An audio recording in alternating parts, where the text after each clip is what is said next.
Okay. We're talking today with Mr. Jeffrey Wilcox of Saugatuck, Michigan. The interviewer is James Smither of Grand Valley State University. Mr. Wilcox, can you start by giving us a little bit of background on yourself? For instance, where and when were you born? I was born August 23rd, 1946 in Nyack, New York. All right. And what did your family do? My father was in heavy industry, and in those days you were moved at will, and we rather quickly ended up in Gary, Indiana. Okay. With the U.S. Steel Company. And so how old were you when you moved out there? I turned 7 that summer, so went from there through high school in Gary. Okay. Did you go to public schools or Catholic schools? Public. Or public schools. Yeah. And what were public schools in Gary, Indiana like in the 1950s? Ozzie and Harriet, I guess, would be the way to, or Leave It to Beaver would be the way to categorize the city at the time. Prosperity was high. The mills were producing more than any place on the planet. My wife says, we don't trust air we can't see. And you couldn't see, you could see the air real clearly in those years. It was an interesting place to grow up. I remember being a kid driving past Gary, coming out of Chicago, and about 7 years old, and asking my mother, Mom, where's Gary? She said, see that big black cloud over there? Yeah. That's Gary. Red cloud usually, but yeah. Well, at that distance, at that time it was, but you remember that. Yeah. But on the whole, but I guess that would be a period where union wages were good, and so you could have a pretty good middle class existence even at the worker level. And if you're, was your father management or? Yes, sort of mid-low level management. He was a superintendent in yards and transportation, moving stuff in and out of the mills. Right. Basically, everybody either worked in the mill or prospered from the people who worked in the mill. So it was the lifeblood. Okay. Our school was a WPA project, and it was really rather gorgeous, I now know. Had these extraordinary murals in it of American industry, which have now, I understand, been obliterated by subsequent remodeling of the school. We were baby boomers. There was an elementary school built for us, and so we were the first kids into an elementary school. Gary actually has a history of innovation in education, and I now know in the mid-50s for a woman to get a hold of a school as the principal and then go through the school system and pick the teachers that she wanted, made for it was really a very exciting environment in elementary school. We loved it. And then, let's see, now when did you finish high school? 64. Okay. June of 64.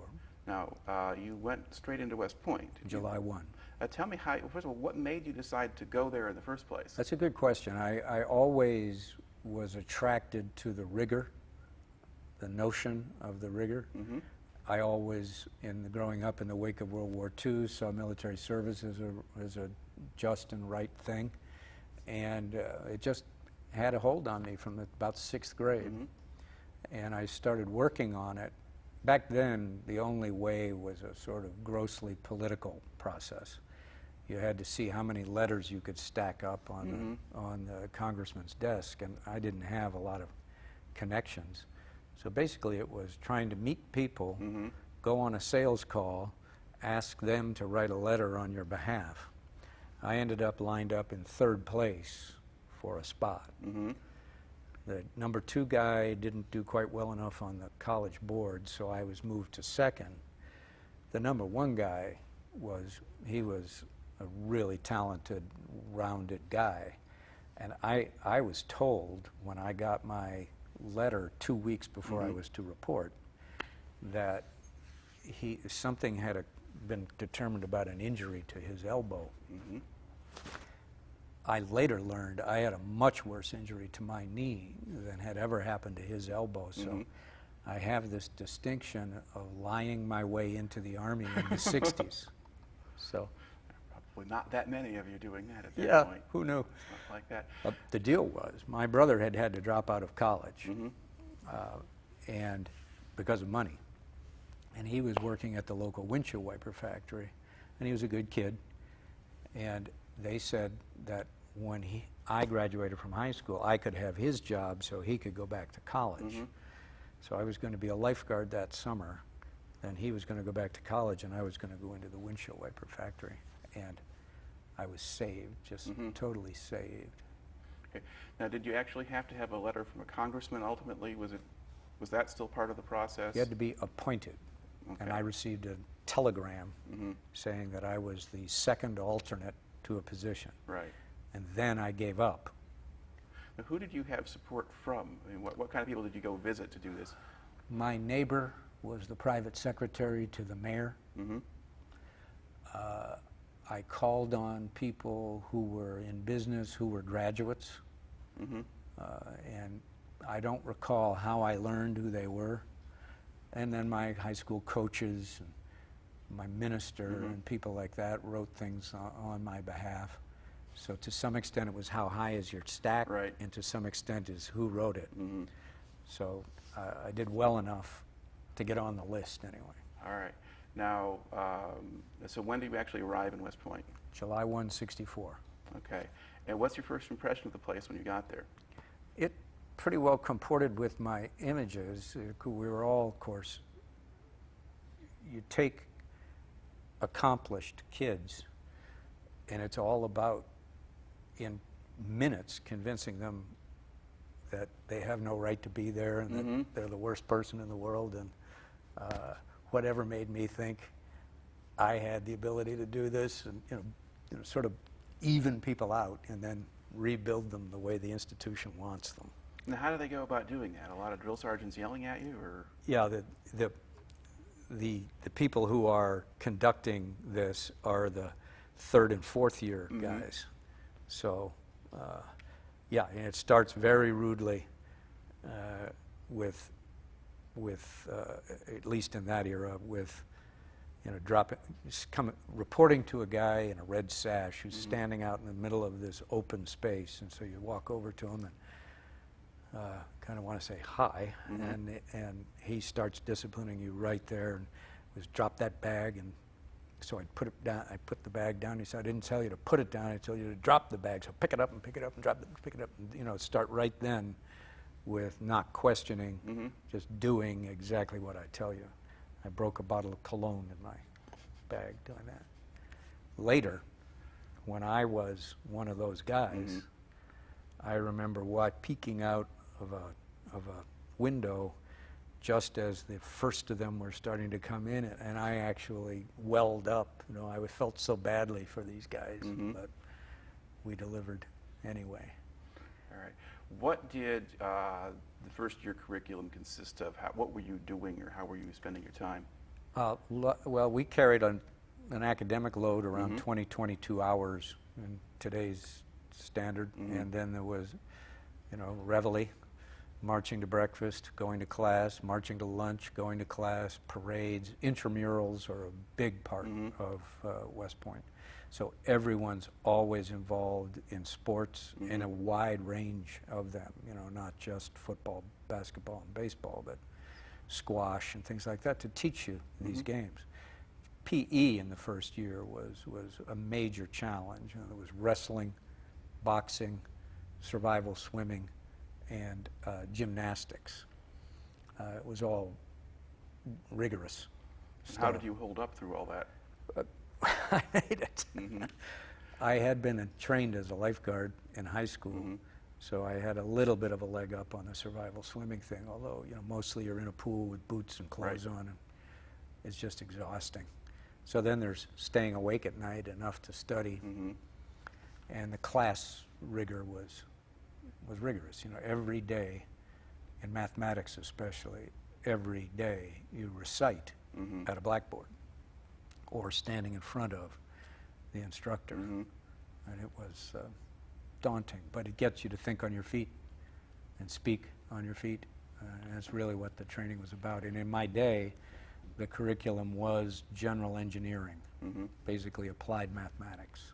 Right. Were the instructors military or civilian, or both? Military. Okay, or military. I never had a civilian instructor, although there are some now, I think.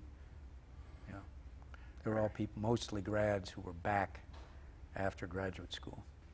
Okay. Now, during the course of that first year, did you get a chance to go home or get out of there, or did you have breaks? Or? Actually, ours was the first class that was permitted to go home at Christmas, and I really wish we had not, because it was horrible coming back So that was the one break. And then in spring, there's a spring break where the upper classes take off for basically an extra long weekend. Right. And the fourth classmen, the first year people, are left in charge of the place. And so my girlfriend, now wife, came to visit during that. But generally speaking, it was a pretty cloistered existence. Right. Now, how does the experience change from year to year while you're there? Oh, dramatically. As soon as that first year is over, you're a real person. And then every summer has different training things associated with it. That first summer afterwards, the whole class is out at a camp on the reservation for pure military for 60 days. And each summer we got 30 days off. We were paid, by the way. What would you do with your time off? I usually came out here to Michigan to visit my future wife's family and sponge off the family. Okay. Now, you're there, so how long total were you then at West Point? 4 years. 64 to 68? Okay. Now, this is, of course, an interesting time in terms of American history and what's going on in the military, because the Vietnam War was ramping up significantly. How much attention were you paying to all of that as you were going through West Point? It was constant. I mean, because we all knew people who were dying, and that would be reported at the evening meals. The instruction began to change to accommodate the kind of tactics that were being called for, just as it's been changed now for Iraq and Afghanistan. And so it was a constant topic. Did you have people coming back from Vietnam and kind of talking about what they were doing and experiencing and so forth? Very much so. The faculty were all guys who'd been to Vietnam and were back. So they had a lot to impart. It was really useful, actually. Now, what was the morale of the cadets like as they're going through this and the war is escalating? It was high, I mean, because we knew we had volunteered for this. And so you take your lumps. And I don't remember if it was 66 or 67 when General Westmoreland came back to address Congress, basically attempting to get more troops assigned. And since he had come all that way, he came up for dinner one night, because he's a grad, and he addressed us all. And the way he put it was, don't worry, men. If they call it off now, it will take long enough to wind down that you'll all still go. So what we had in Vietnam, in my opinion, was a great live fire exercise in which people could prove their mettle and build their resumes and make their careers. And that's the way a lot of people looked at it, like my chance to do what I've trained for. Well, was the general message coming out one that we were winning, that we were doing it right? Because what was presented to the public and to Congress for quite some time was that everything was a great success, at least up until Tet. That was the public message. Was that the impression that you were getting, from the veterans and from what you knew within West Point? I don't remember there being any drum beating. Most of the time you'd be talking to a young captain, and then you're talking about the sort of nitty-gritty aspects of tactics and that sort of thing. So we didn't have a lot of conversation about the global purpose and so forth. That had to dawn on me sort of along the way. So at that point, you're focusing much more on just the physical, practical, and immediate problems of what are you going to do when you're out there in the field in this situation or that, and small unit tactics and leadership and that kind of thing. Now, there was a great sentiment among us for people who were our age, college age, who were protesting the war. We understood what they were saying, and no one held them in any disregard, which was interesting. We actually practiced, our color guards practiced defending the flag with these ceremonial bayonets in the event that there should be some disruption or something of that sort, but none of us felt any animosity to these people. Now, I don't recall anyone speaking in those terms. We were just in a different track. Right. What sort of, I don't know, contact did you have with people maybe who were protesting or things like that? Personally, not that much, although back then, Armed Forces Day was a big deal in New York, and it was a huge parade down Fifth Avenue. And in the order of march, the cadets at West Point go first in any military parade. And it just so happened, my third year, my junior year, I was in the front rank of the front unit. So there were just a few people out ahead of us. And we were coming right along Central Park down Fifth Avenue, and a bunch of students rushed out, or young people rushed out, plopped down in the middle of Fifth Avenue with flowers in their arms. And we went into marking time. And it took about that long for the New York City Police to grab them by the arms and haul them off the street. And then we proceeded, and here we were marching across all these flowers that these kids had dropped, and we felt badly about it. Because you can talk out of the side of your mouth, or you can talk well without turning your head, and there was a lot of conversation about it. We felt badly. It was on the front page of the New York Times. And did you have occasions to be kind of just in New York on your own while you were a cadet, in the middle of all of this? Yeah, there was the occasion where we had a thing called the Fine Arts Forum. We called it the Culture Club because it was a way to get out for the weekend. And so we had to go to the Huntington Hartford Gallery, and we had to go to a ballet. I mean, I learned to like ballet in the process, but at the time it was just a device. Right. So we went in the Huntington Hartford Gallery, which is at the southwest corner of Central Park, up and down and down, out the door. I did it. And when we came out the door was the gathering for the great hippie rally in Central Park, and these young people streaming into the park, all being really pleasant with us, you know. And if I had my wits about me, I would have gone and witnessed it, but I was more interested in getting back to the hotel and changing out of my uniform. Right. So we went off. So I came that close to an historic event. Now, when was this in terms of That date? would have Was been this early? 66. Okay. So it's, let's see, when you started, was it junior year or? Spring that of might have been, 66. that might have been 67. Yeah, it might have been 67. Well, it depends whether, I guess, whether it was fall or spring, I guess. And I think it was spring. Okay, then probably early 67. Yeah. So at that stage, then there was not necessarily sort of animosity or hostility directed toward men in uniform. No. Because part of the post-Vietnam stories and the later stuff is that people didn't want to be seen in their uniforms. People would say bad things and so forth. But if you go back there at least to early 67, even in New York, which is a place where you might expect people doing all sorts of stuff, it wasn't really working that way, at least not for you. No, it never worked that way for me. I later discovered that there were some people who were uneasy about me in a business setting, but nobody ever said anything to me. Right. I was actually hired at IBM because I was a veteran, because at IBM, the people who do the hiring are the managers for whom you're going to work, and the guy who hired me was a veteran. And he liked it. So I actually benefited from it in that respect. All right. Now, when did you then graduate from West Point? June 68. Okay. So the Tet Offensive The at that day Bobby point Kennedy had was come shot. down. Okay. And so what was going through your head at about that point in time? You're finishing up here and all this stuff is going on. Yeah. I was getting married too. And it was very interesting. In January of 68, our branches were already determined. I was going to be in the infantry. And I'm still, again, not sure how it works now, but back then you would, by branch, be herded into a room, and there'd be a map of the world up there with assignments so that you could pick your first assignment.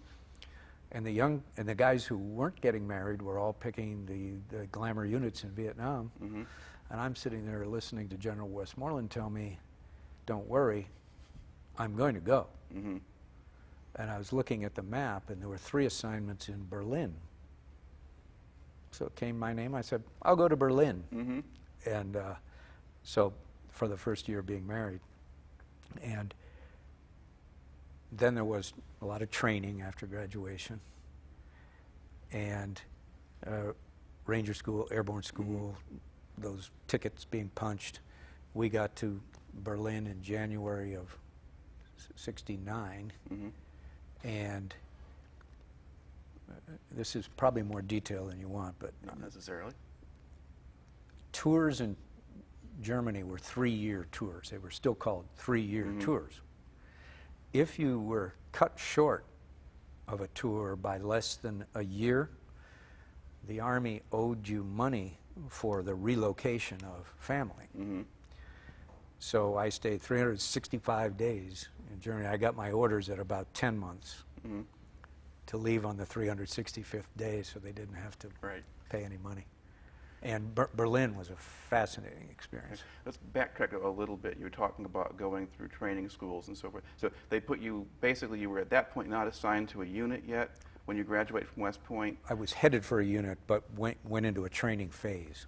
Okay, and was it just for that unit and its type of warfare, or No. did you get different things? No, it was officer basic training. There was a great, the Army is smart enough to not give West Point people any real advantage. Our 4 years at West Point, we carried active duty IDs, but the time didn't count. Right. And we went through the same track everybody did. So we went to an officer basic course at Fort Benning, which led into Ranger School, which then Airborne School, then off to wherever you were going to go. Right. So that was very general training. Okay, and what kind of interaction and relationship was there between the officer candidates who were coming from other programs or whatever and the ones coming out of West Point? Did you all just mix together? Yeah. Or? Yeah. People from the Citadel and VMI and ROTC programs, and we were all mixed together, and everybody got along great. No one ever, I never saw any friction in that regard. So, so the West Point people were not holding themselves up as higher, or they weren't viewed as being a bunch of snobs by the other ones? Not that I ever experienced. All right. Now, how much integration was there in the officer corps at this point? I mean, if you were going to Not look, much. Yeah, so there's You talking about racial integration? Not much. We had several African Americans in my class, several Asian Americans, and then the military academy has always drawn from protectorates and foreign countries. So there was a fella in my company the year behind me who was Costa Rican, for example. So there was that degree of integration. The integration that you mostly felt was being with people from all 50 states and all the protectorates. That was fascinating. But no, the Army was not. It was headed that way, but it wasn't there yet. Right. All right. So you work your way through all of this. Now, did your wife go down to Georgia with you? Yeah. Okay. And did you live on base or off base? Off. Okay. And what was that experience like? I mean, you'd been, living in Indiana and Michigan, New York, those kinds of places. How much of a culture shock was there to go down to Fort Benning? In most respects, not much. But it's interesting that you brought up the racial question, because we were downtown in Columbus, Georgia, one Sunday morning. We'd gone to some breakfast place, and we walked out onto the sidewalk, and an old black man wearing bib overalls leapt off of the sidewalk to get out of the way of my wife. We were shaken by it, and still I am. And we both went running over and dragged him back up onto the sidewalk. I mean, we grew up in a town that was 65% black. We were not unaccustomed to being around black people, but we were sure unaccustomed to that kind of behavior, and that was shocking. Otherwise, it was mostly hanging out with the other young marrieds and going to work. Okay, so you work your way through that phase. Then you go over, you go to Berlin. Now, what unit were you assigned to there when you went to Berlin? I was in the 4th of the 18th Infantry. It was an infantry brigade in Berlin, and an artillery company. And then there was us, the French, and the Brits. And if you looked at and we actually had the arrogance to suggest that this force was holding back the 5 Russian divisions that Right. were around the city. I mean, they would have hung a prisoner of war sign on the Mhm. on the wire, and that would have been it. And if you looked at the perimeter of Berlin, down the center, Mhm. east and west, and then the sector border between West Berlin and East Germany, Mhm. the defensive plan, the French, Brits, and Americans took up about a third of it, and the Berlin police force took up the Mhm. rest. They were trained militarily. Right. They were something else, those guys. I did have the experience of patrolling the wall and the sector border. Mhm. And because we had the right to cross the wall, the military did, we were encouraged to do it Mhm. so as to not lose the right. And at that time, you exchanged 1 American dollar for 4 Western marks. Mhm. You exchanged 1 Western mark for 4 East marks. Mhm. So when you went across, it was at 16 to 1 on the dollar. Mhm. The lowliest private could go to the best restaurant in East Berlin, and you couldn't help being an ugly American throwing money around. So there we were in our 68 Pontiac, Mhm. working our way through Checkpoint Charlie Mhm. to get over into, my wife and I, Mhm. had to go in uniform, and then cruising around in East Berlin, which was a somber and sobering experience, because West Berlin was vibrant and multicultural and just a high energy place. East Berlin was gray and very somber. Kids speak to you out of the corner of their mouths, that kind of thing. Well, I mean, I'm not sure that most people are even aware that that sort of thing went on, that American soldiers were going over Yeah. into East Berlin. The assumption is there's just this Yeah. barrier there. Now, did Soviet soldiers come over into West Berlin then? Or No, they didn't so much. Mhm.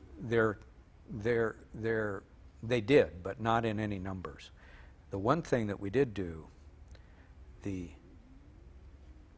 Americans, Brits, French, and the Russians guarded Spandau Prison. Mhm. And Rudolf Hess was still alive at the time. He was the only prisoner. Mhm. And the game was to report one another for infractions or not handling the guard duty properly.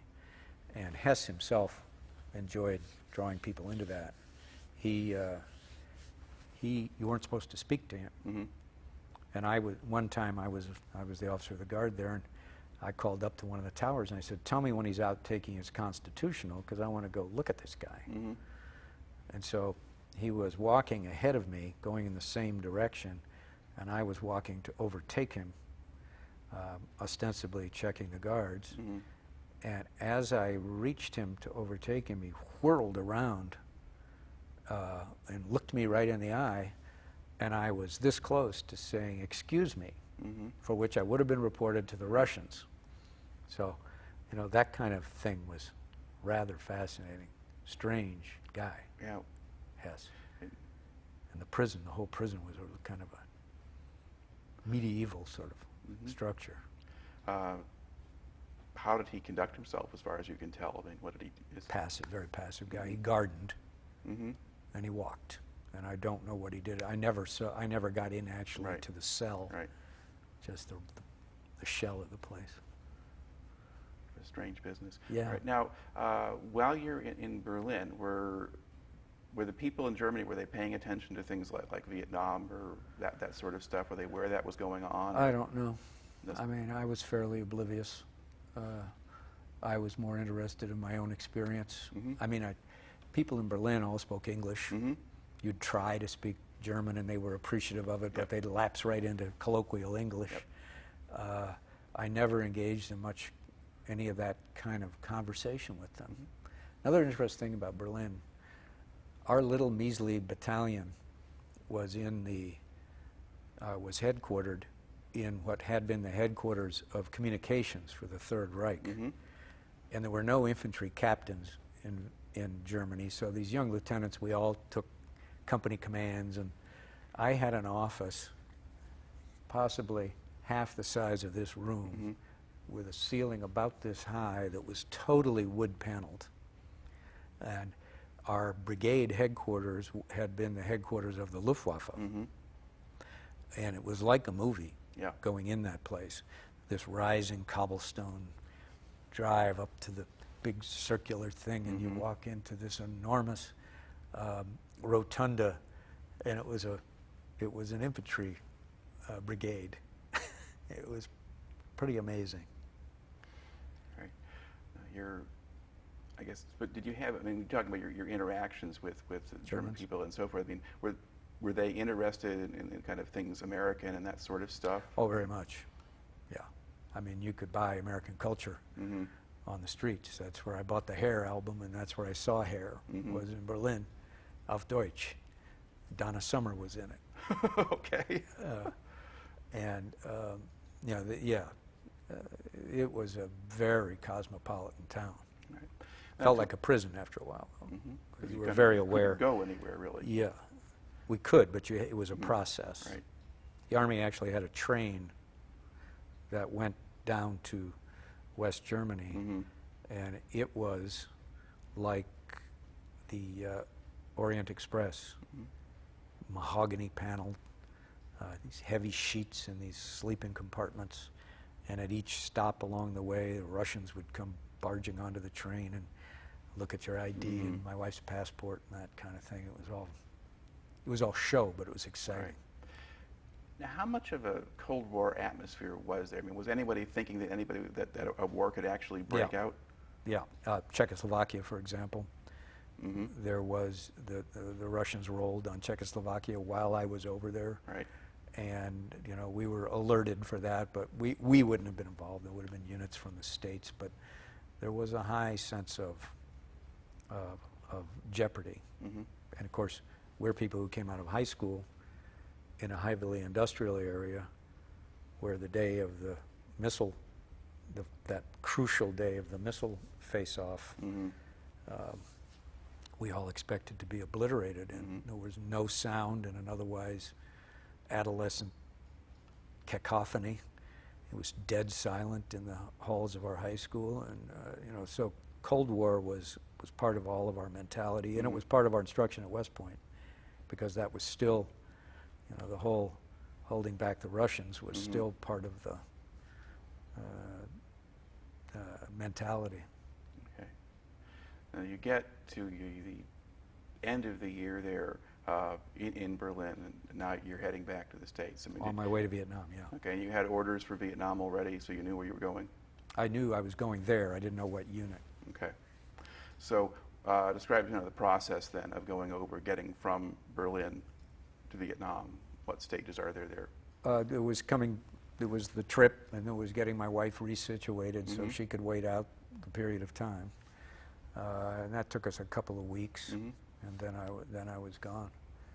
She said to me when she took me to the, this was now January 1970, took me to the plane. She said, you don't have to do this. We could go to Canada, because she had been awakening during this period of time. When I came back, well, to step back, the high-ranking, academically high-ranking members of each class at West Point are given the choice, or were, to go directly to graduate school, then go into the active Army while owing 2 years for one of graduate school. Right. When I was on my way back, I saw one of my classmates on the evening news. He was at Harvard, and he was announcing, I'm not doing this. I'm not going to go participate in that war. I want out. And he was allowed out, and that impressed my wife. I still had this idea, look, I asked for this. Right. It saved me from oblivion. I owe this time, and I have to go where they send me. And she's thinking about the possibility that you come back in a bag, I guess. Right. Yeah. Right. And so I went. All right. Now, where did you leave from? Where did you settle her, basically? And then where we settled her back near home in Gary, and she was teaching at our old high school. Okay. And I can't remember the name of the Air Force Base in Northern California, but I went out through San Francisco, back out into the valley, and there's an Air Force Base there. And we took off from there to Alaska.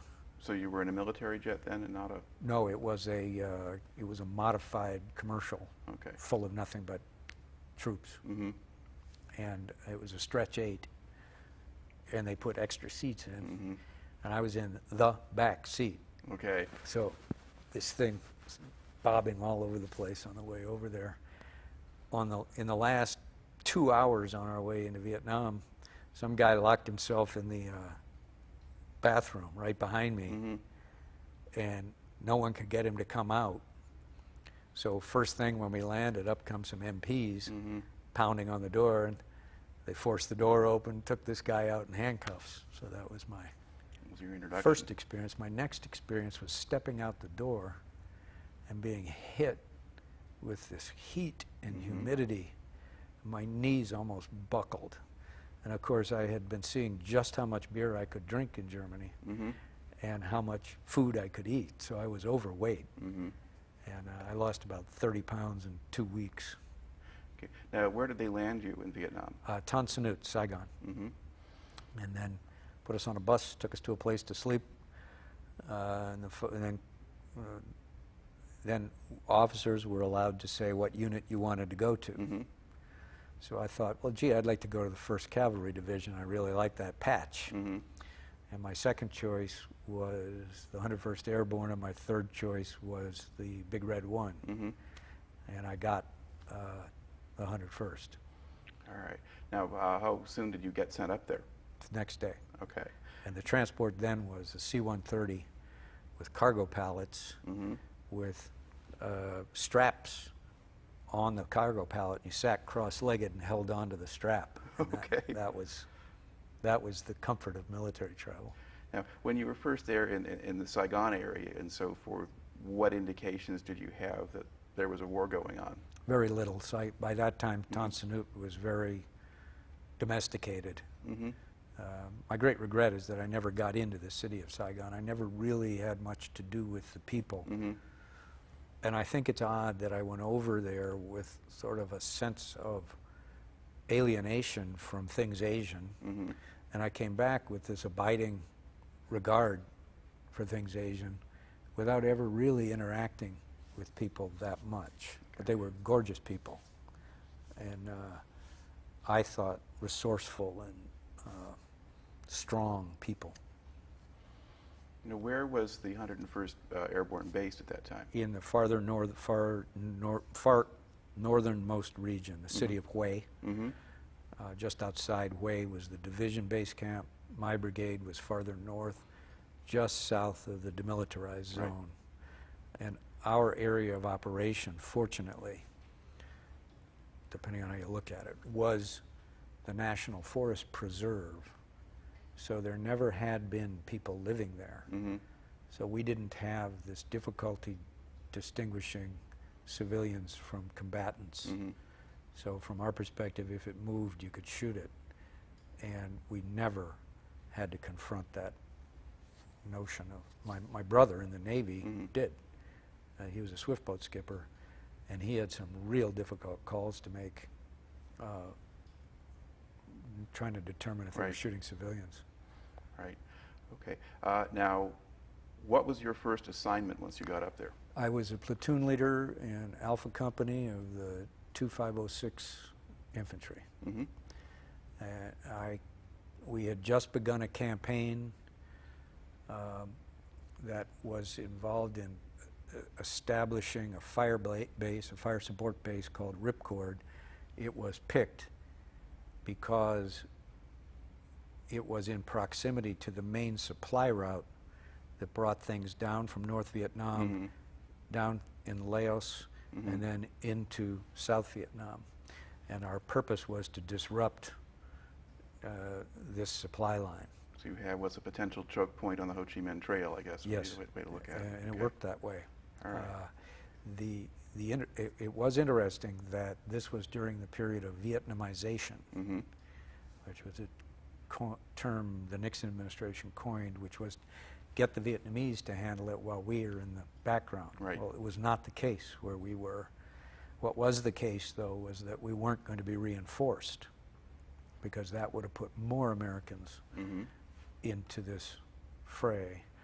So, in fire support bases, the principle was artillery units on top of these hilltops secured by infantry, and then infantry units operate within range, fire support range of this artillery.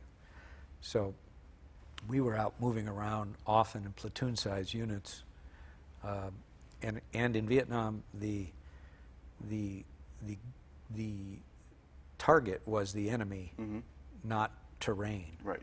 Which is why so often you saw things like Hamburger Hill, which was the year prior, right in that same area, where you, great expense, you take a hill and then you walk away from it, because the idea was to fix and kill the enemy. And so that's what we were attempting to do.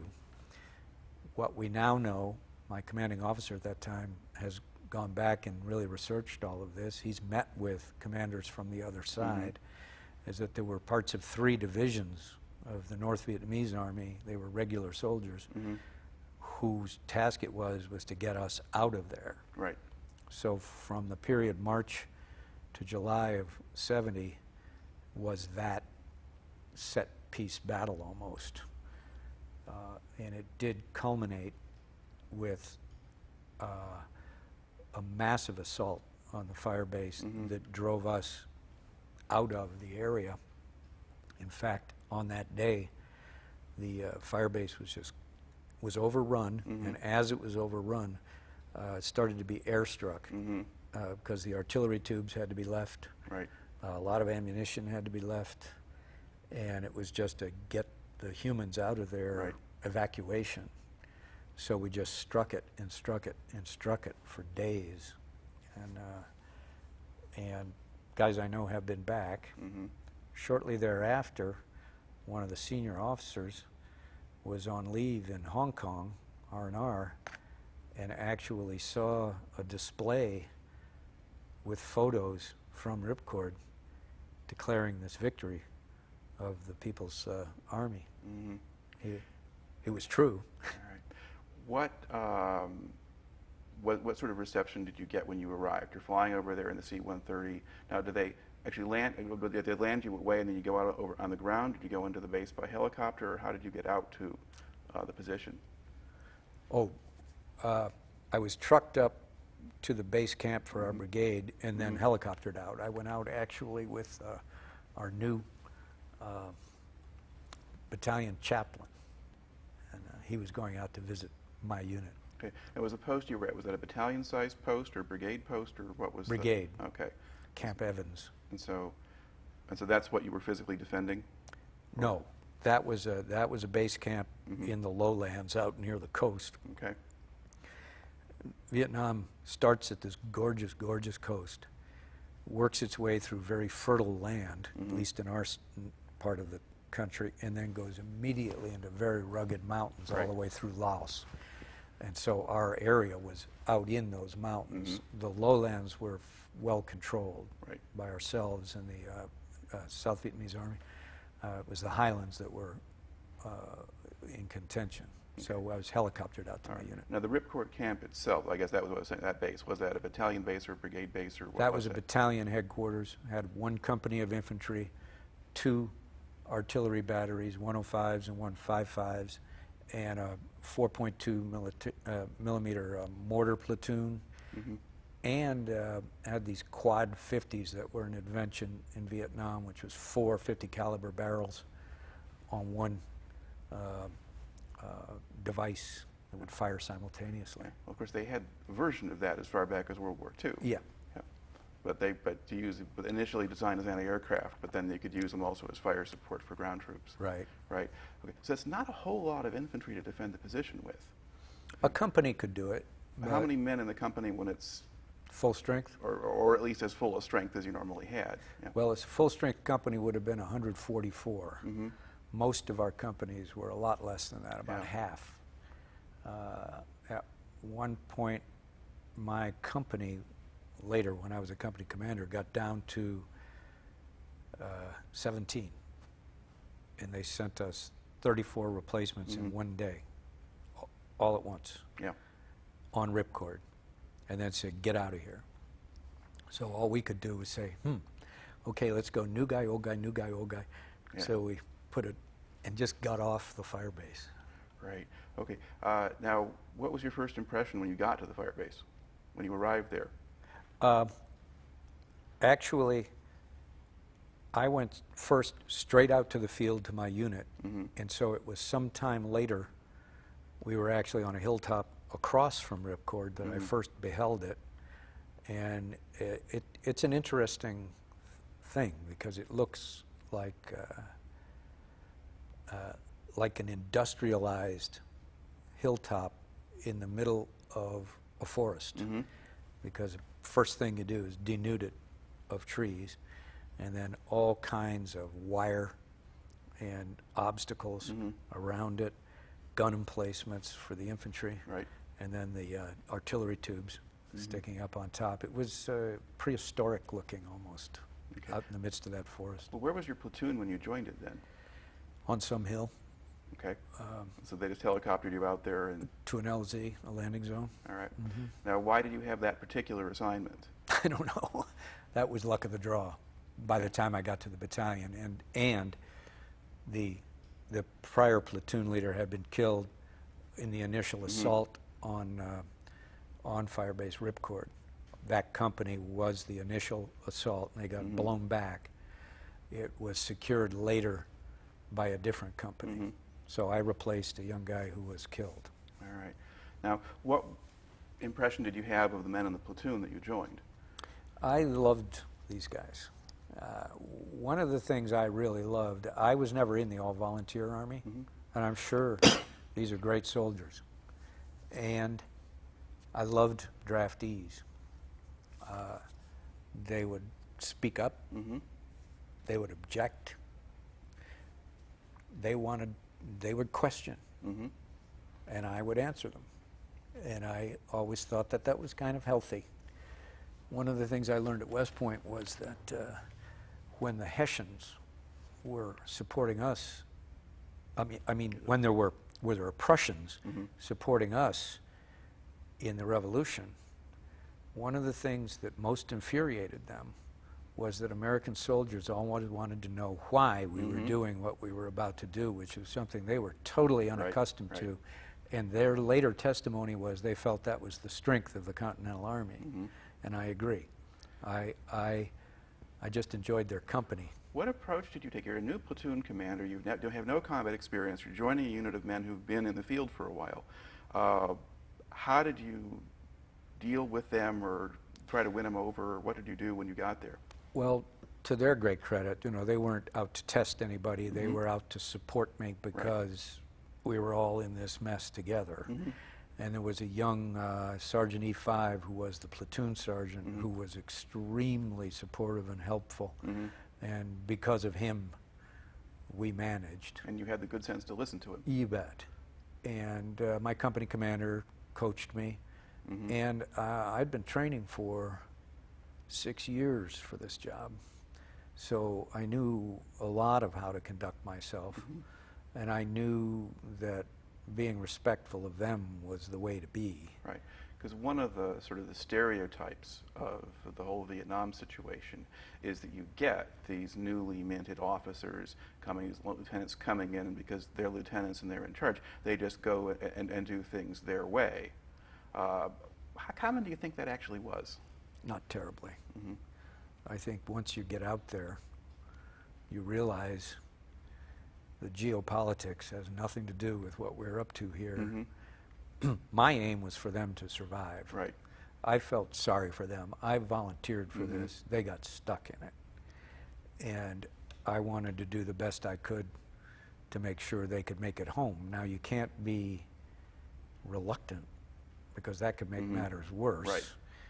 But you can also avoid trouble where you can. Now, our method when moving around, the dawn would arrive, and we'd have a mission to get from here over to there today and see what you can find. So we'd wake up in the morning and cook up some instant coffee and just start firing artillery where we were going to go, and airstrikes. I mean, we spent huge amounts of money for an afternoon walk to get from here to there. So that's a way that you can seek to protect these guys. See if you can clear the enemy out before you head into where they are. Now, did you have occasions to go into places that weren't so clear, kind of into sort of jungle proper and that kind of thing? Oh, very much. And how did you operate when you were doing that? What did you do with the men? How did we deploy them? Yeah. In a platoon-size unit, you'd have a point element, a point man, and a slack man just back from the point man. And then there was a choice about the next few people. Typically, the platoon leader would be no farther back than the fifth guy.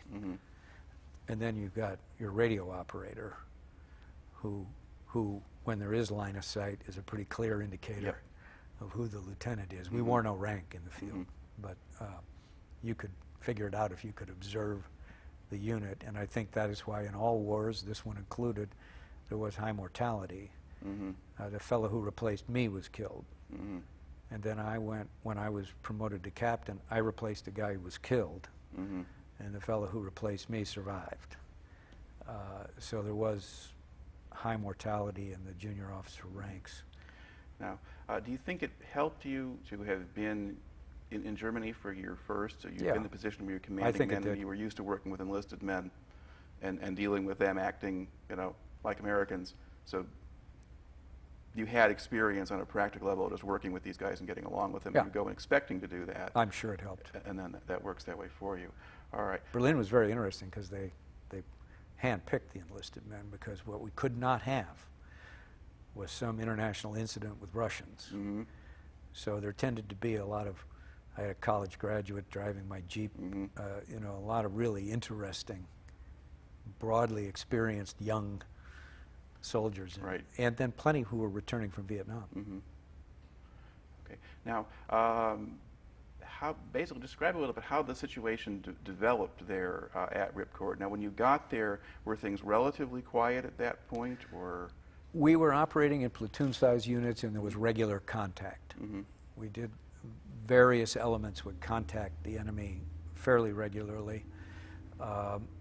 We would sometimes then group into a company-sized unit, and most of the time we were just searching through the areas, looking to make contact with the enemy. Okay, and what were they doing? They were moving supplies and harassing us largely, ambushes, that sort of thing. That began to grow over that period of time, and they would go from very small units into fair-sized units. Night attacks on fire bases. I sat on a hill one night and just watched a different fire base just light up with a major attack on it. And we were just sitting there, beautiful night, starlit, just watching the show. Did the artillery at your base support them, or was that not? Oh yeah, in the air. And we had these C-130s that were modified with quad 50s and miniguns that would fire like a hose of machine gun fire, and they would just get a wing on the place like that and go around, and they just hose it down, hose it down. And of course the defensive positions had a thing. Have you ever heard the term fugas? It was a mix of oil and jet fuel in a barrel with a claymore mine behind it, and you detonate the claymore and it would shoot flame out into the wire to burn people attacking. And so there would be a lot of explosives going off at a time like that.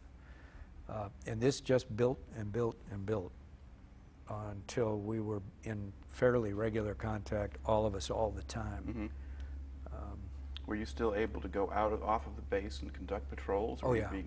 So you weren't being held in the perimeter the whole time? No, we were always out, building our own perimeters at night. And there were a couple of events. There was a hill 805, so called by its elevation. I was there several times.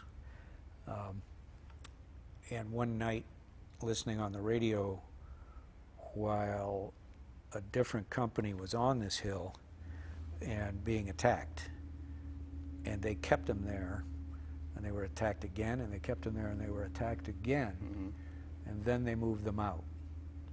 Then they moved a different company up there. They made it okay, and we were assigned to go up and take their place. And this is a war story.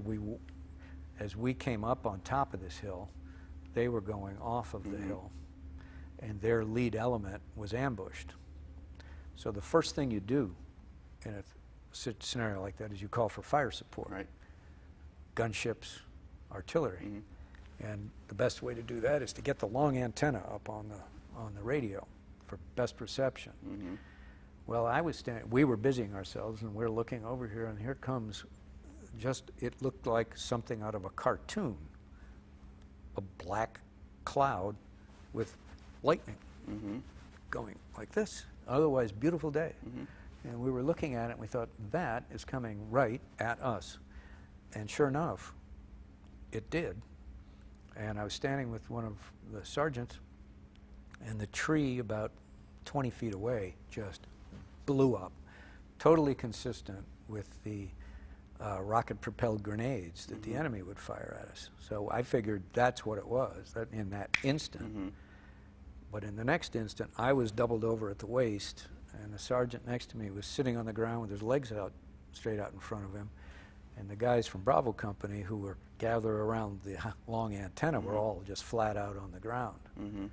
No medevac, because you could not see in that moment more than 20 feet in the driving rain and this socked in environment. Like a lightning strike on the tree? Or yeah, it was lightning strike. And so we're standing around, and the medics are running smelling salts, or basically we just waited, and they came to, and they were okay. And they shook it off and walked off the hill. That was an interesting experience. For me, it felt like I'd been punched in the gut, so I doubled over. Right. Okay. Now, when you're out there on these patrols and you take casualties, people get hit or whatever, what was the procedure? How would you deal with them? Get to a landing zone and get them medevaced. And if you couldn't get to a landing zone, you would drop what was called a jungle penetrator from the medevac, which would hover, and it would come down through the trees, and you'd strap the guy onto this penetrator and haul him back up. Now, medevac pilots were unbelievable. Were there helicopters basically targets for anybody on the ground? Oh, yeah. And constant helicopter traffic. Was constant. You could always hear a blade somewhere. And it was very interesting to do. They would often move us by helicopter. Our mission that day would be get to this landing zone, and then you're going to be chopped over there. That was part of the principle of the division, was mobility, to keep the enemy guessing. And so you'd get up on these LZs, and here come the helicopters. So you'd wait to see if this was going to be a contested takeoff, and organize yourselves, get on these choppers. Now, the young lieutenant would always be on the first chopper in to the new location, platoon sergeant the last chopper out, and then when you're going into these LZs, they'd always prep them with fire, artillery fire, often airstrikes, and then as you're going in, aerial gunships right alongside the first chopper, just firing and firing, just pouring fire into these LZs. It was exciting. And often you'd get to the LZ, and you couldn't exactly land because there were tree stumps and tree. And so we'd spend a fair amount of time airborne out of the chopper with these 60, 80-pound packs on our backs. I used to say, by the time we're 40, we're all going to have bad backs. And I had a bad back by the time I was 30. Now, was that kind of method for preparing, was that pretty effective? I mean, did you tend not to get much ground fire, at least when you first showed up? Yeah, it was pretty effective, and the enemy knew it was going to happen. So why would they volunteer to stand around for that? But every now and then, you would get fire from another location. It would be hard to identify. Now, did the North Vietnamese have a lot of artillery and things like that, or heavier weapons? Yeah, rockets Mm-hmm. and recoilless rifles, and they were superb soldiers. And they had ample supply of small arms. The RPD machine gun was a great machine gun, and the AK-47 automatic weapon. A lot of their hand grenades were not as good as ours. I was wounded by one of their hand grenades. If it had been one of ours, I'd have been killed.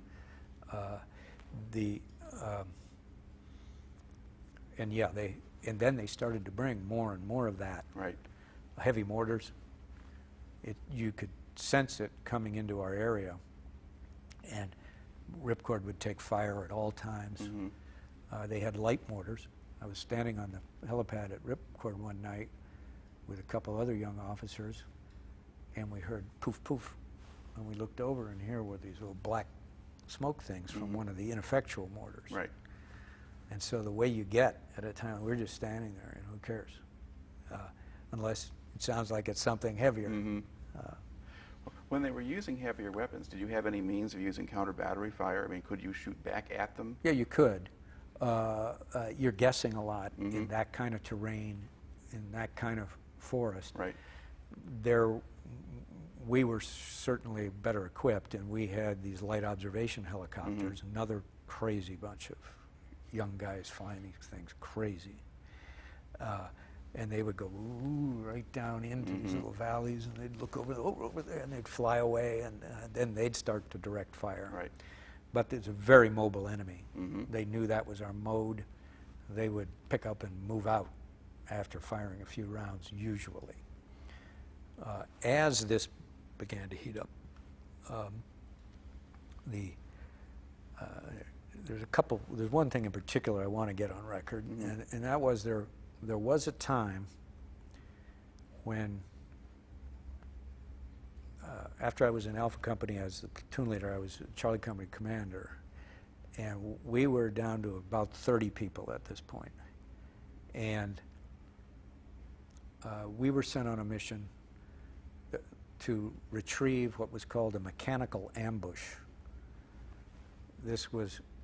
Mechanical ambushes would be set out away from a nighttime perimeter with a tripwire that would fire claymore mines into wherever, which were pellets, ball bearings. Bravo Company had set one. They had been hustled out of that area before they could dismantle it. So they sent these guys from Bravo Company to us, and we sent a patrol down to retrieve this ambush. They were ambushed. Had a guy with 3 days left in country who was just blown in half by an RPG in that event. That was a real blow to the morale of our company, because he was a very popular guy and very willing. He could have gotten out of there.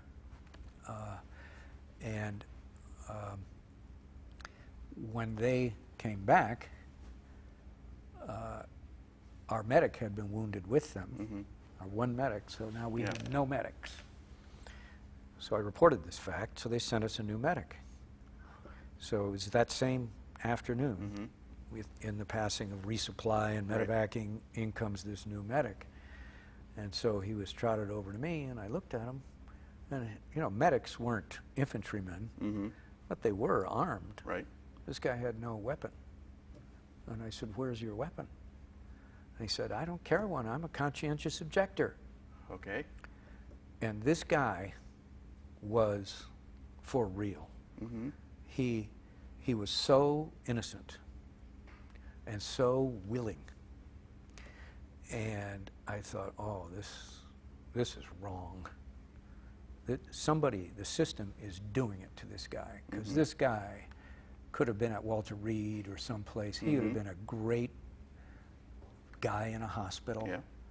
But no, they had to go stick him in an infantry unit, an undermanned infantry unit, in a combat situation. I just thought it was horrific.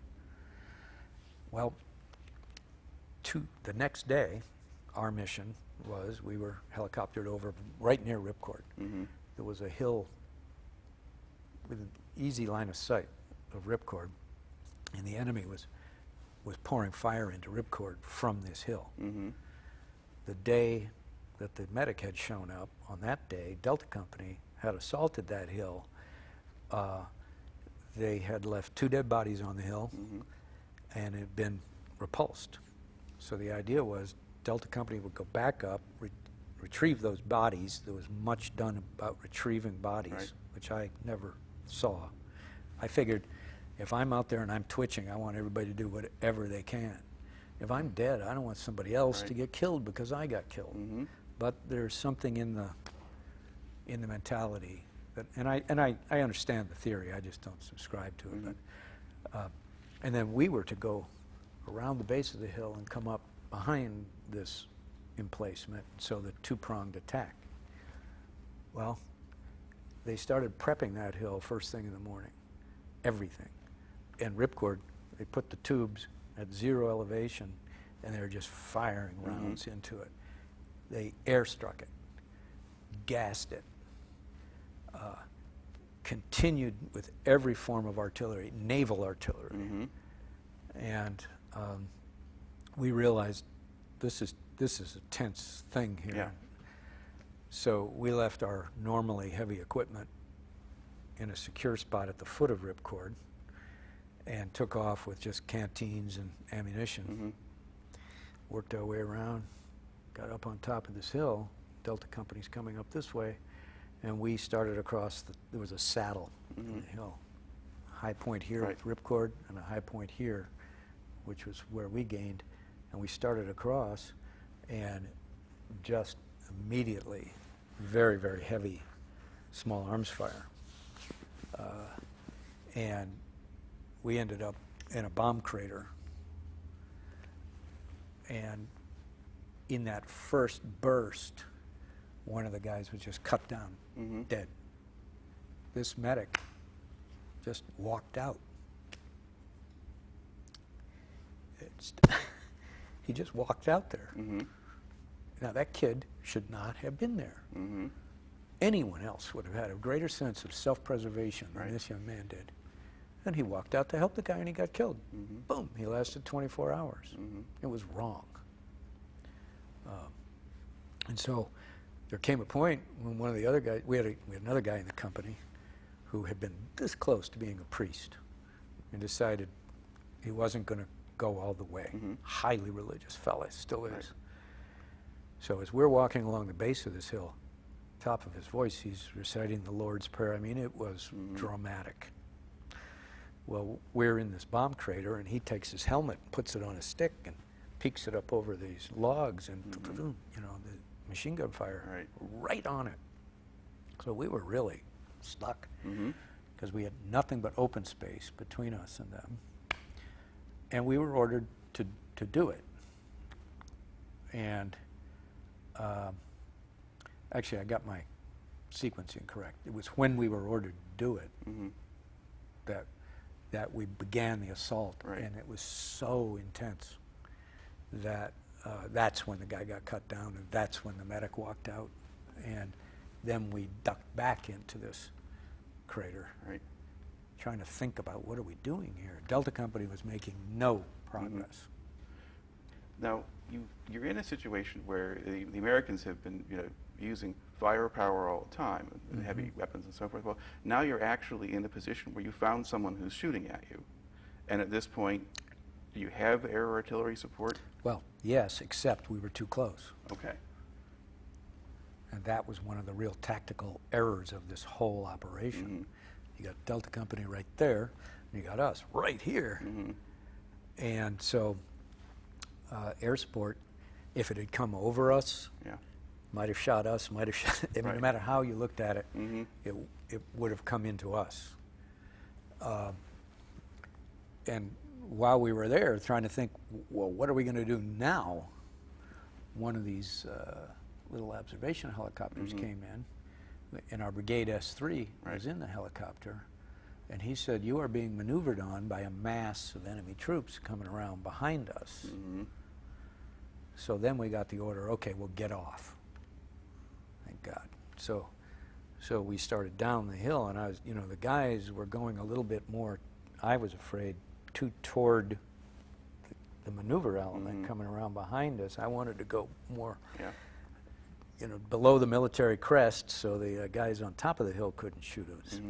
So I was urging them this way, carrying 2 dead bodies, which are extremely heavy and unworkable, and hot, really hot. And the prep of this hill had been so intense that when you stepped on it, it came up over your ankles. And I was urging them to come this way, and there was a moment where I realized, oh my God, I've stuck my head up too far. And I thought, I'm dead, as I ducked, and I wasn't. And we ended up then back at the LZ we came in on, grouped with Delta Company, and my battalion commander came in on his chopper, and he jumped out, so when can you be ready to go back up? And I was just angry, and so I responded angrily, and I said, that is crazy. There's no, how are we going to go back up under these circumstances when these guys they're exhausted. I mean, they'd sweat every bit of water they possibly could. I mean, hard to walk after a day, and it's late now, and he's thinking about going back up. So that's where he and I started to get crosswise. Another interesting thing, then we went into a joint perimeter with Delta Company, and my big pleasure was boiling water and making instant coffee. And you do this on these a small can with holes cut in it. You talk to guys about this? And with heat tablets in it, and then a pear can, which is a larger can with the lid crunched as a handle. And so I was boiling the water, and I was leaning against my rucksack, and during this, from Ripcord, they're firing direct fire over us just to continue to suppress the hill here. And you're shrapnel going through the trees, and my pear can shifted, and I said, oh no, and I leaped forward to get my pear can. When I did, a piece of shrapnel about that big came and just whacked right against my rucksack. Right where you had been sitting. Right where my chest was. And that is the essence of combat. You're dead, you're fine. It's amazing, the tolerances, why this is where survivor guilt comes from, in my opinion. How come I made it? And the guy next to me didn't. What's that, skill? It's not, it's pure random luck. Now, how far into your time there at Ripcord did those events take place? Was that? That was July. Okay, so it was getting close to the end then at that point? Yes, it was. Yeah. All right. Now, did you get wounded there, or did that come? That was prior, when I was a platoon leader. And in that instance, we were in a company-size perimeter, and then we were the point platoon. So we took off down this ridge line, and were ambushed. Point man killed right away. And what you do in that circumstance, basically, first you get out of this damn pack, because we carried so much with us. Water, ammunition, and food, all very heavy. And I went down on my back. I think this is also interesting about combat, because other guys have told me this kind of thing. As I lurched forward, I was watching grass just jump, jump, jump, jump next to me. It was machine gun fire. And I saw something out of the corner of my eye, and I knew in that instant it was a Chi-Com hand grenade, because they had this stem that came up out of it. It looked like a can with a stem, whereas ours were more like a baseball. And so I knew it was a Chi-Com grenade. I knew I was going to be hurt. I figured I'd be okay. And this is all as I'm moving. And so the world gets so slow, unbelievable. And this grenade went into a little bush And so when it blew, it was sheared by the earth, and it hit me like this. Mm-hmm. And I used to bitch every day, because I wore glasses then, about keeping my glasses clean. It was just a game I played, tried to keep my glasses clean, but I bitched about them all the time. Well, these fragments hit my glasses and my helmet. Mm-hmm. One of them nicked me here, and one of them went straight into my, hit me in the head and knocked me for a loop. But, and then so head wounds bleed like mad. So my glasses were all covered with blood. And I knew I'd survive, but you medevac a head wound because you're not sure. So I did get medevaced, patched up, and then sent back to my platoon. So that was that event. But I've heard people tell me, I had a guy tell me one time, he looked and there was an enemy soldier right there, and he saw the spin of the round and missed it, and he killed the guy. And I had that experience in a traffic event one time where I was doing 360s on 196 out here, just watching the other drivers. It's weird. Yeah, and sometimes when I try to tell people about how this process of interviewing works, I'll mention they'll talk to combat veterans, they'll talk very casually about gunfire and its effects and things like that, and they'll treat it just like driving on an icy road in Michigan, and you're the first person to actually do that.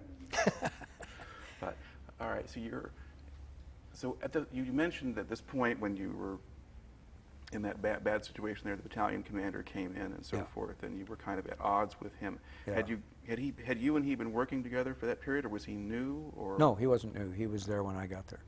Okay. He was a good man. I felt very badly for that field grade rank. They had by then invested most of their adult lives in their careers. Right. And a guy like that, he's given 6 months. Make your name. Right. And I felt that was very inappropriate, but there are these guys stuck in these situations. His commander had 6 months. His commander had 6 months.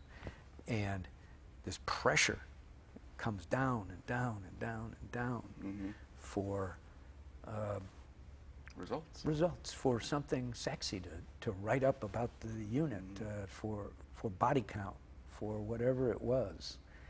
And it just felt like it was collectively we had our eye off the ball, so to speak. And by this time, I did question the purpose of the war. I said to him one night on a fire base, I said, don't you think, I thought we were just having a conversation. I said, don't you think that if there were an election held today that Ho Chi Minh would win? And guys who were boxed in like this could not allow that kind of thought. And I was just musing out loud. Right. And so that deepened I realized later, his dislike for me. He was killed on Ripcord. Right on the last day during the evacuation. Okay. Can you describe that end of it? I mean, what was it that led to the evacuation at Ripcord? We were overwhelmed by numbers. We were a brigade, and they had 3 divisions. They wanted us gone from that area, so they really committed to it. And how much of your brigade at a time would actually be out there? Just one battalion, or? No, 3 battalions. 3 battalions. So you actually, at a certain point, you had all 3 battalions at Ripcord or in its immediate we vicinity? We had 2, really. One was more focused on lowland security. So we really had 2 out there. And then there was a thing called operational control, OPCON. We had a couple companies from another battalion, OPCON. In fact, 5 of my classmates were killed in that battle. So did you eventually get to the point where you're getting sort of large-scale conventional assaults? Yeah, and that was the indirect fire really picked up at Ripcord. Right. By this time, I'm at the brigade headquarters.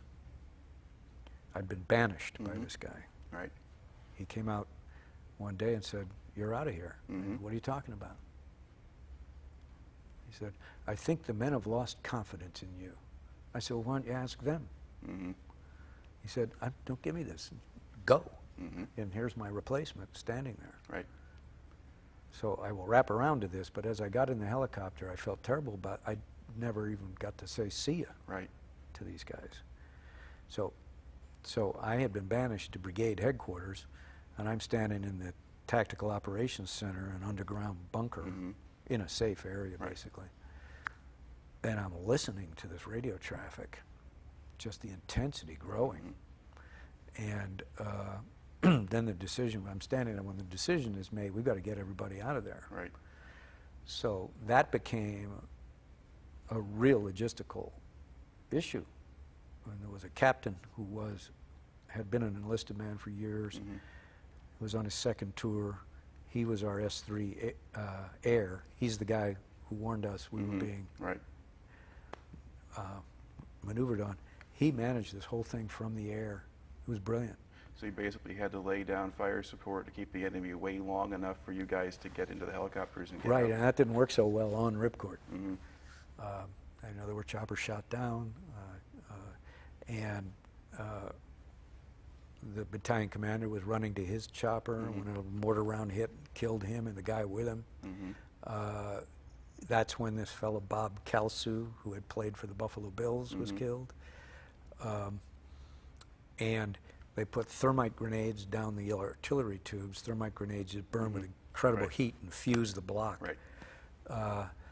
And getting the artillery guys out of there. I mean, it was an aerial ballet Mhm. under intense fire that this fellow Fred Spaulding, he ran it. So here's this captain Mhm. really running the show with the generals up in the higher levels.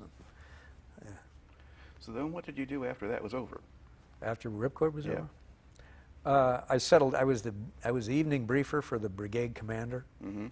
I was in the intelligence office at the brigade headquarters, and the rainy season came.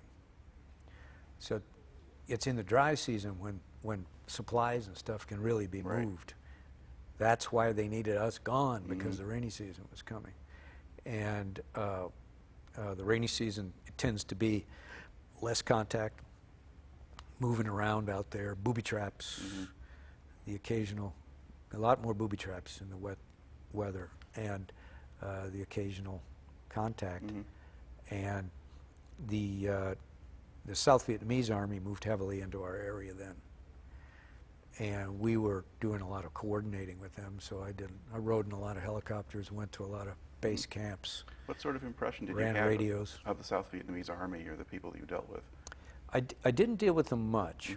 What I was aware was their hygiene was horrible. Mhm. You know, on our fire base, I mean, rats were a terrible problem.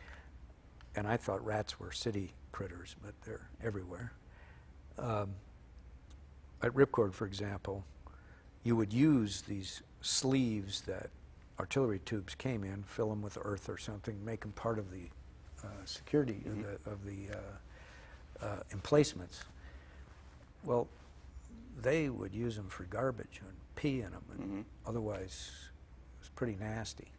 So there was a time our brigade headquarters, me included, were on a fire base that was secured by ARVNs, and it was an ARVN artillery battery. And man, I did notice the rat population much higher on that fire base than at Ripcord, or others that I'd been on, or our base camp for that matter. But I couldn't judge their competence. I never really worked with them in the Right. field. I think there was a lot of hope by then that the war would somehow find an end other than what ultimately happened. And both countries were running low of young men, the North and the South. So probably the quality of the ARVN Army went down, but I don't truly know. So how much longer did you stay in Vietnam after Ripcord was finished? Another 5 months. Okay. And it was basically this kind of duty at that point? Yeah, All right. running radios, you know, talking to the battalions and doing the evening briefing on a big, you know, in another bunker with a big illuminated map. Right. Now, once you were doing that, did you have a better sense of maybe what the overall picture or scheme of things was, or what was happening in the war, or were you still kind of just focused on the sector that you were responsible for? Yeah. All right. And then I was just counting my days. Mm-hmm. That's what kept people sane in Vietnam, was counting the days. Okay. One of the observations that gets made a lot about Vietnam and how things were handled has to do with a system of rotating men in and out of there, and its effects on unit morale and cohesion and things like that, because people tended to go in and out individually rather than as whole units. Yeah. Do you think that was a problem, or did it have benefits that balanced out the problems with it? Well, I think, in some I think the way you put it is pretty good. There was a problem to it, but you know, at the company and platoon level, the interest was to make this person competent. Mm-hmm. Not maybe my pal, because he's likely to get killed, Mm-hmm. and I don't want to lose another friend. Right. But generally, I thought the troops just assimilated the new people really, really well, because it was in everyone's best interest. And they all knew they were once that guy. Mm-hmm. So I don't think that was a great detriment. And the truth is, when the World War got going, Mm-hmm. that's how it went. Right. Replacements came and went. So I don't think that was any great detriment. Okay. 'Cause how about how long did it take to get acclimated? I mean, if you were going to sort of learn enough of the ropes to have a reasonable chance of, or at least as good a chance as anybody else of surviving. It was pretty quick. I remember the first night I was with my platoon, sort of staring into the dark, and it wasn't totally dark, and you know, you can convince yourself something is moving, and there's enough stuff crawling around that there can be sound effects. There were two critters that I thought were most interesting. One, when you see like a centipede running around by the toilet, the centipedes were about that big, and they had this brilliant brown shiny shell and orange legs and huge pincers. I mean, and if a guy got bitten by one of those, you'd have to medevac him. And I got up one morning and there was a little baby on my arm, and I flicked it off. Oh, that hurt. And I was sitting there thinking, whoa, it's going down my arm and going up my arm, and I'm just sitting there thinking, now, should I be doing something about this? But after about an hour or so, it subsided, but that was an infant. Mm-hmm. And so I spent a lot of time hacking those things in half with entrenching tools. And then there were these lizards. I never saw one, but you'd hear them at night. Have other people told you about these lizards? No. The fuck you lizards? Mm-mm. That's what they say. Fuck you! Fuck you! Like that, and they'd be in the trees and around, and you know, you could swear the first night you're there that somebody's out there yelling at you, you know. So, and the night that they gave us twice as many replacements as we had seasoned guys, there was a lot going on, and we got into it, and we barely made it to a place by nightfall to get into a perimeter. We were very disorganized. And one of the new guys was spooked, and he threw a grenade, and it hit a tree and bounced back. So you could think it was actually incoming. That was a really disconcerting night, and I had to just yell, and you wouldn't normally do that to everyone, to just settle down. This isn't what, you know, quit throwing hand grenades. You'll know it when you see it. And we were in a place that was sort of line of sight from Ripcord, and the quad 50s started firing out into the trees and came right into our position, shooting up the trees and everything. And so that freaked these poor guys out, freaked me out, but I mean, at least I knew, get down in the hole.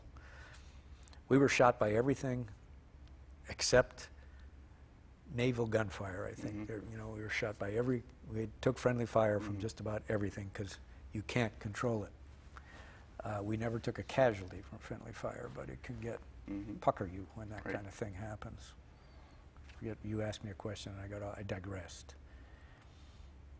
Actually, you were Was I? fine. Yeah, Okay. yeah, we kind of dealt with that. Okay. Now you get to the end of all of this now, and your time of your tour is finished. Okay. So describe sort of the departure. Well, while I was in Vietnam, I said to myself, I've got almost 3 years left of my commitment. Mm-hmm. And by then I was bitter enough that I knew I'm not going to do this for a career. Mm-hmm. In fact, the only thing I can think worse than the Army in Vietnam would be the Army at Fort Benning, the infantry, I mean. Mm-hmm. So I said, what is the wimpiest thing that the Army's got? The Adjutant General Corps. They put out the Post newspaper. Mm-hmm. They lead tours. So I wrote a letter to the branch, and I requested a branch transfer. Mm-hmm. And they sent it back, and they said, sorry, son, you don't have any applicable experience. I said, well, of course I don't. Mm-hmm. But I thought, okay, the Transportation Corps, even better because they actually do something. Mm-hmm. So I wrote to them, and they said, welcome to the Transportation Corps. So when I got back, took a little leave, Mm-hmm. and then branch transferred to the Transportation Corps. So I went down to this little pastoral post in Southern Virginia, the home of the Transportation Corps. Mm-hmm. Went to the Officer Advanced course. And I've got my Vietnam stuff and Right. my Ranger tab and my 101st patch. Mm-hmm. Nobody messed with me Mm-hmm. because they were pretty well Insulated from that? well, and guys in that transportation, not that they didn't run risks, Mm-hmm. but most didn't. And so when you just stay away, you give a birth to a guy who clearly had combat experience. So it was sort of like a protective shield that I had. And from that course, I was assigned to a place in D.C. Mm-hmm. It was the worldwide headquarters of transportation for the military. And it was run by civilians from World War II. And they did not want the military, way outnumbered us. And they did not want us messing with their systems. So what did you do? Nothing. You were just decoration? I just hung out. Okay.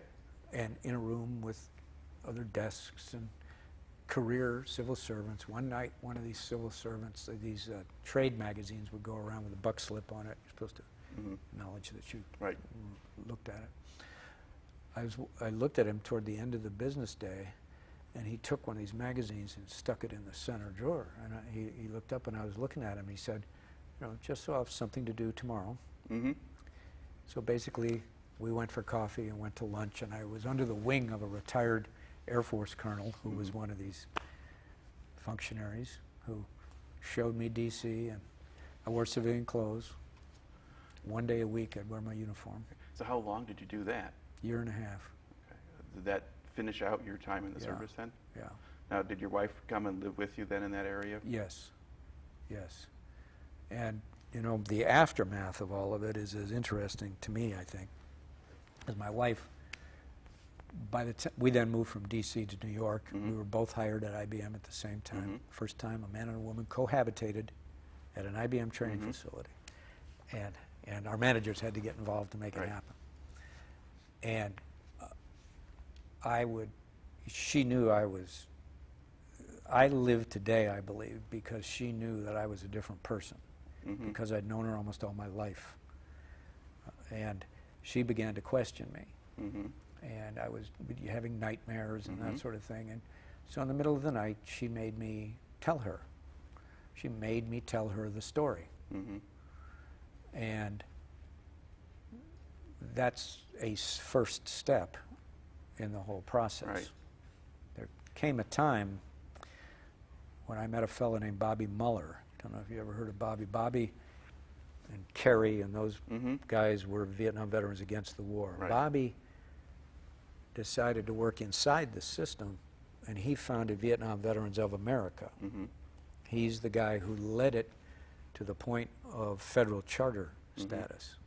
Well, at this time, he's in Lower Manhattan in an office full of boxes and junk, and a guy I knew said, you ought to go talk to this guy. So I dropped in on him one day, and he, interesting man in a wheelchair. He was in the ward that was featured in the cover article in Life magazine in the Bronx VA hospital with Ron Kovic and the dripping pipes and the rats and all that stuff. Spinal cord ward. Well, Bobby, tremendous energy. And he gave me this piece of paper with these lists of behaviors on it. And he told me about guys he knows wearing pieces of their uniform and talking like they're in Vietnam. I went home and said to my wife, man, talk to this guy today. He's telling me about these guys he knows. Wow. And I gave her the piece of paper, and she looked at it and said, well, which one of these aren't you? I said, get me that. No, yes, no, yes. Well, you know, maybe you got a point there. So were you getting any kind of sort of support from the military? I mean, were they offering counseling or things like that, or they just figured everything would be fine, you're back now? No. I mean, they figured that. You know, and I don't want to blame. I blamed at the time. I was angry and I was alienated. But when you look back at it, you can look at a continuum.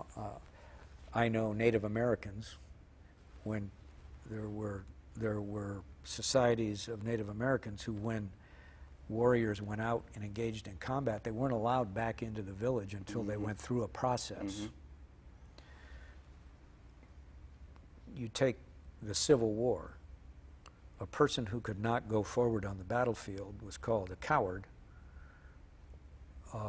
By World War I, we had a more elaborate theory of shell shock, pressure. Right. No matter how you cut it, when a guy can't go forward, it's as though he's been shot. World War II, we had the term, psychology had occurred between World War I and we had the term combat fatigue. By Korea, they came up with that point system, which worked pretty well in Korea to keep psychological casualties off the battlefield. By Vietnam, they had DEROS, date of estimated rotation from overseas, which worked. The day you got there, you knew the day you were going to leave, so all you had to do was just contain yourself, and it really did keep psychological casualties off the battlefield. You knew it would be limited and it wasn't indefinite. So in that sense, perhaps the whole rotation system made a certain amount of sense. Tremendous amount of sense. Rather than leaving the same unit in place for as long as it had to be there and you just stayed with that unit, at least come back when it's over. You had a chance of getting out. Right. Yeah. So it did work from that perspective. Now, what kind of job did you take at IBM? I was a large systems marketing representative. And how did you wind up with that job? Guy I knew in the Army had been hired by IBM, and he knew I was thinking about getting out, and he called and said, why don't you come up to New York? I'll introduce you to a couple guys. All right. And did you know anything about computers at that point? I knew, yeah, actually, because, you know, ours was an applied engineering degree, and we were working with computers. I never was fascinated by them, but I was...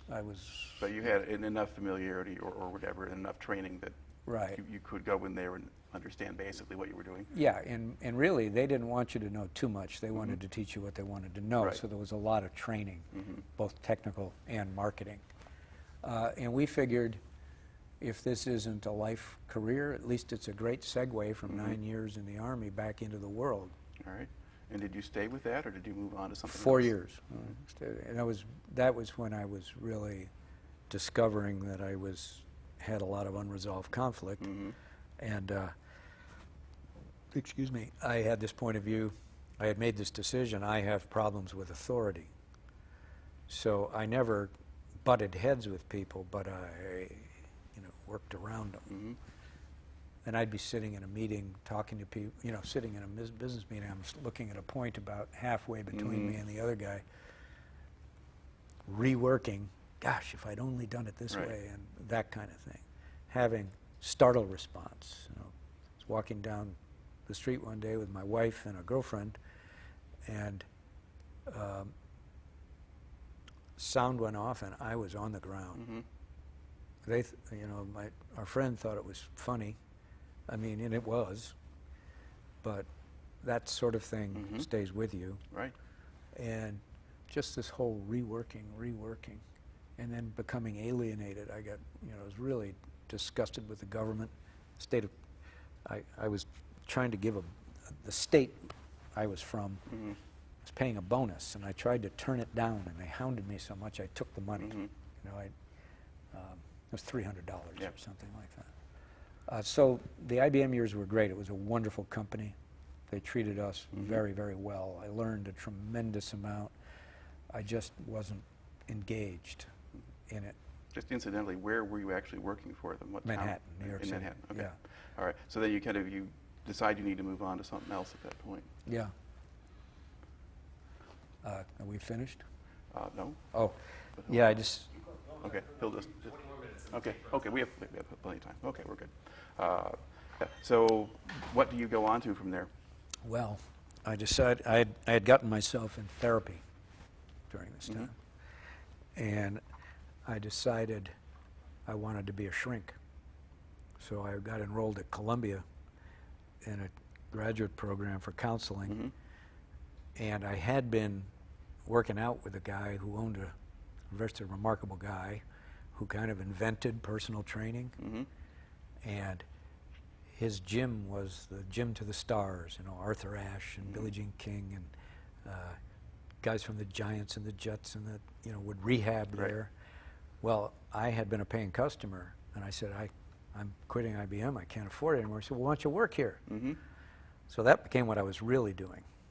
I was working half a day for him while I pretended to go to graduate school. Okay. Because I realized fairly early on I was working on my own case.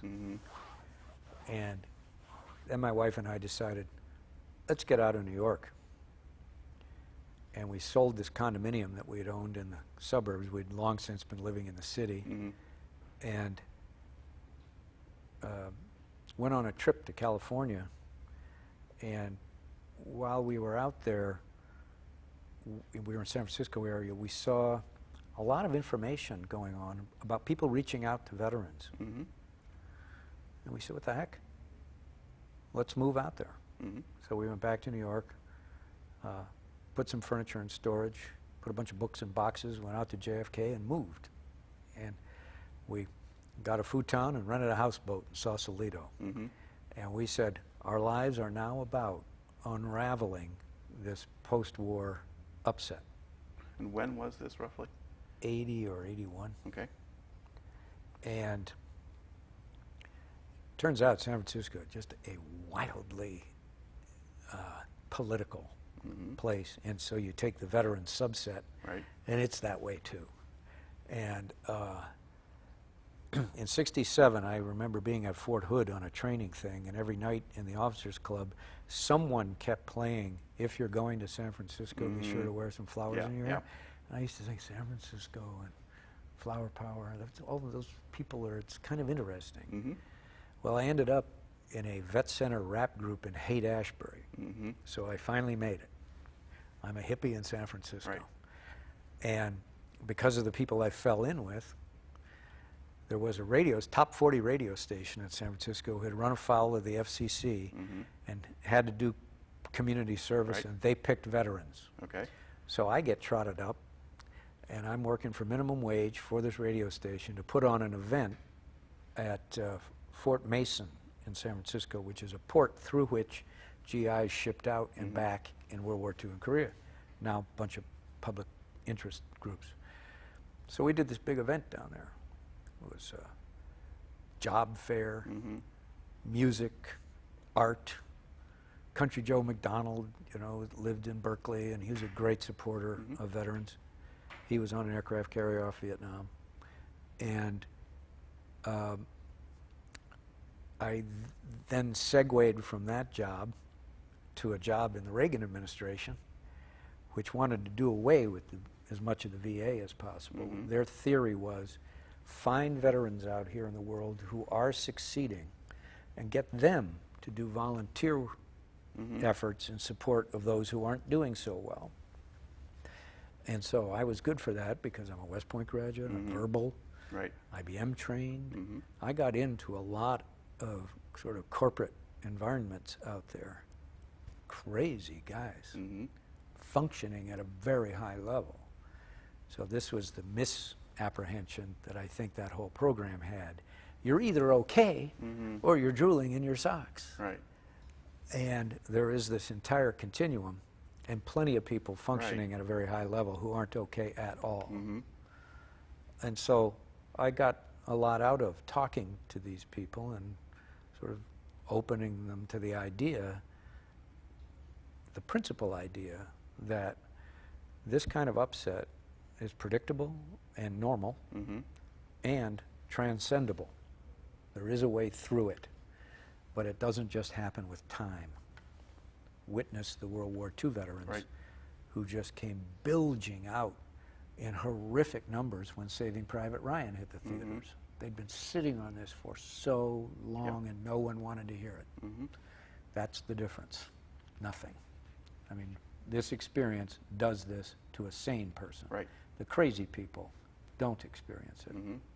But you got to work your way through it. The guy who'd introduced me to Bobby Muller was a psychologist. He had worked with a lot of veterans. He had a theory that I subscribed to, and I've handed this article out to a lot of people. And that is, you've got the diagnostic manual that describes post-traumatic stress disorder, people who cannot function. Then you've got the rest of us who have unresolved conflict, and it affects intimacy and the ability to get along in the world, but not at the level of can't function. Right. So most of us are in this category. And the way to transcend it, the best way, the model, is to be among others who shared the experience, communicate about it, and take on some constructive activity. That's where all these memorials came from, I believe. And it was a very healthy thing. I wasn't so focused on tangible things. I was focused on just alerting people to this. I felt my job was tell them what this is. And there's something that can be done about it.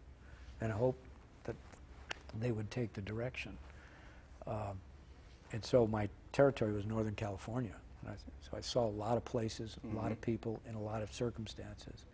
It never really amounted to much programmatically for helping people, but it did awaken a fair number of people. One guy told me he didn't kill himself because I told him how and this guy he taught psychology at the college level. And so no one ever presented it to anyone in this way. They're still not doing it properly, I believe, but at least they tell people when they're getting out now, this could occur. But when you're young and you're tough, somebody's got to come after you to get you, reprogrammed, so to speak. So it was a long, long process. My next job, when that was drying up, my wife and I looked, we weren't finished yet. And we saw there was an opening in Seattle for the director of what was the Seattle Veterans Action Center. It was one of the really old line storefront counseling centers, national Urban League and National Council of Mayors. And it was the one thing we set out to do was get that job, and we got it. So we moved to Seattle, and I managed that place. And principally what I did is I publicized it. We had a lot of interesting, brought a lot of attention to it, and learned a tremendous amount. The first thing I was in with the radio station generated, they put on a concert for us. Bill Graham, remember Bill Graham? And so they had a great relationship with Bill Graham. He did an evening at the Moscone Center to benefit our little 501c3. Jefferson Starship, Grateful Dead, Santana, Boz Scaggs, Joe McDonnell. Well, we walked out of there with $200,000 or something that night. And so some of that was back pay I was owed. Most of it went to support other grassroots organizations. That was our purpose, support these grassroots organizations. And I'm bouncing, but when I was in that vet center, this rap group, the guy who was assigned to be our facilitator was a guy who had his arm shot off and reconnected, and had on a prior occasion had been the sole survivor of his unit. This guy was not facilitator material, he was group member material. And I didn't know I was thrown in with these guys who were very sort of charged. Nobody wanted to tell them what to do or anything. And I didn't know that. I'm in the group, I liked these guys. But nobody would touch us. So we one night said, you know, Mike, we've decided you're not the facilitator anymore, you're in the group. So we became this leaderless group, sitting around talking, smoking dope in the vet center. And what I began to realize was that what people do is they tell the story over and over and over and over again, and it almost never varies. It never gets on to, this is all my nickel analysis, it never gets on to what decisions did you make about yourself as a result. Like, my two best friends died, so I'll never love, because when I do, they're taken away from me. No wonder people come back from these wars and can't form an intimate relationship, or don't get close to their kids, or go down in the basement at night, whatever it is they do. In my case, I think I have trouble with authority, was a decision I made about myself. So if you don't get on to the expression in that level and get on to yourself, you don't get through it. But that's where that model of at least take something on seems to aid. One of the guys in the group actually had been in my unit the year prior at Hamburger Hill. And he was a buck sergeant. He was the son of a colonel. He basically, and more or less, said he's committed to a life of misery as a gesture to those who didn't survive. And I said, you know, Brian, that just doesn't make sense to me. You would have wanted the guys to survive so they could be miserable? I said, I like the idea that I will lead the life I would have wished for them, because I want out of this. I'm sick of this. I can't stand what this is doing to me. And he was a little offended at that. He couldn't, and I never knew what became of Brian, but I hope he surmounted it. But generating this point of view is really what worked for me and my wife. And so there did come a time when we felt like we were really on top of that. And of course we had gone flat, broke in this whole process. And so we decided to move back to Michigan and start a whole different phase of our lives. And I really do think, and I credit my wife mostly, but I really do think for me, this is now the best thing that ever happened to me. So what are you doing now? I'm in the real estate sales business. Not the best time to be in that right now. Oh no, but I had some good years, and I will again. But, you know, and I say, what I do is I listen to wealthy people complain about their money because they think that really matters. And to some extent, I sort of float like a bug on the surface of a consumer economy, because it all looks a little bit like a joke to me. But, you know, I do an honest professional job. I just think drawing lines on the earth and saying I own it is a little bit comical. One of the standard questions in doing this sort of interview, when you kind of get around to the close, is to ask the veteran something along the lines of, well, how do you think your time in the service affected you as a person or whatever? And for a lot of the World War II vets and things like that, that often is something that hasn't necessarily been touched on. It seems to me much of the course of this interview has pretty well answered much of that question. If you were going to try to sort of pull it together and try to say overall, what effect did that whole military experience have on you, or how would you characterize it? Do you have a way of saying that or expressing it? Well, it made me who I am, and I'm happy with who I am. Mm-hmm. If I had not gone to West Point, when I showed up, I was 17. Mm-hmm.